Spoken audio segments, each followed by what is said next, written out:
I bring you the joy and blessings of our Lord Jesus Christ as we celebrate the great feast of the glorious resurrection. As I said at the beginning of the Mass, we should be happy. At Easter, normally we celebrate the great news of the empty tomb. The fact that life confronted death and emerged victorious, thereby giving all of us who believe the joyful hope of eternal joy and happiness in his kingdom in the fullness of time, in keeping with promise of the risen Lord. Without Easter, there may not be any Christianity, because the resurrection confirms the hope of our being Christians. The celebration of Easter holds a great significance, not only for Christians, but also for all of us as leaders and citizens of our great nation, especially here in Nigeria. The great lessons and example left for us by Jesus Christ in his salvific mission on earth, which culminated in his passion and death, have become so commonplace that most of us, irrespective of our creed or religious persuasion, are now very conversant with this very celebration. You wouldn't know, this our celebration Mass is already ecumenical, because we have a very staunch Anglican celebrating with us. I will tell you at the end of the Mass. So it is for everybody. The story of Jesus Christ is that of a leader who was compassionate, who listened to the cries of the poor, the marginalized, and the downtrodden, who stood for equity and justice, and who spoke and acted in love every step of the way, and who never discriminated, but welcomed and embraced all who with an open arms.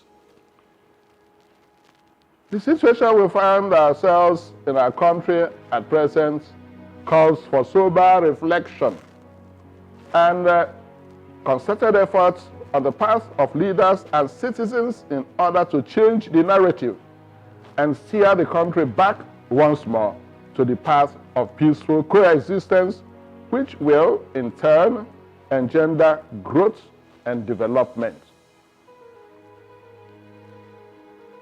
In the spirit of the risen Lord, who stood for love and equity and for peace, I call on the federal government and, of course, the state governments to toe the path of dialogue in their handling of the various agitations being witnessed presently in various parts of our country, especially that of the indigenous people of Biafra, IPOB.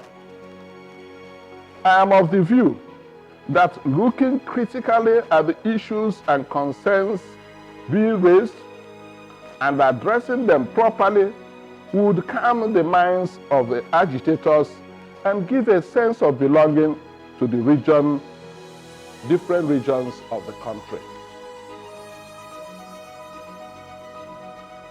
Especially those regions like the Southeast that feel shortchanged or unjustly treated in the current arrangement of affairs in the country.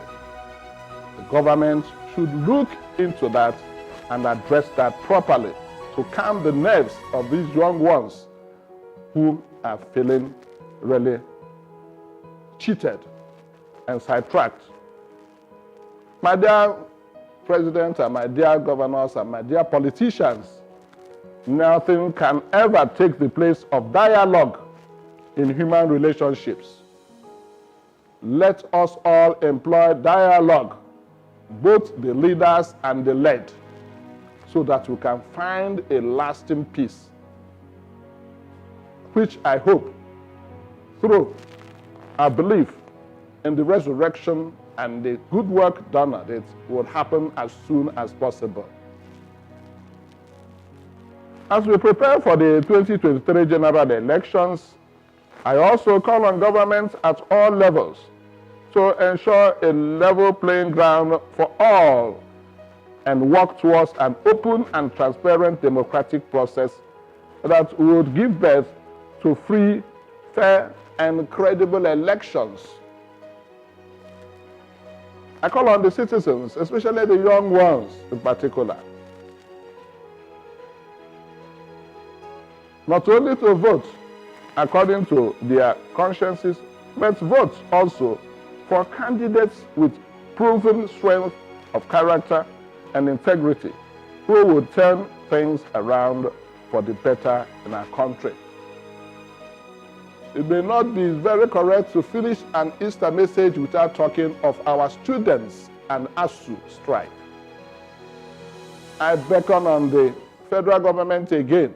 I beckon on the ministers concerned. I beckon on all the leaders of ASUU to look into the future of our young ones. Every year we go on strike. They lose 6 months, 4 months, and they come back, rush exams, and are pushed over to the next class. What kind of products do we expect in the future? So far, I thank the students for holding and restraining themselves. They've not started burning down things. I'm pleading with the governments and all those concerned to quickly look into that case and allow our young ones to be sure of their future, to be sure of finishing at the time planned, to help guardians and parents to save money, not always paying extra money in order to see their wards and children through. Once again, I wish all of us a very happy and joyful Easter celebration, and may the blessings of the risen Lord abide with you all forever. Amen. Happy Easter to you all.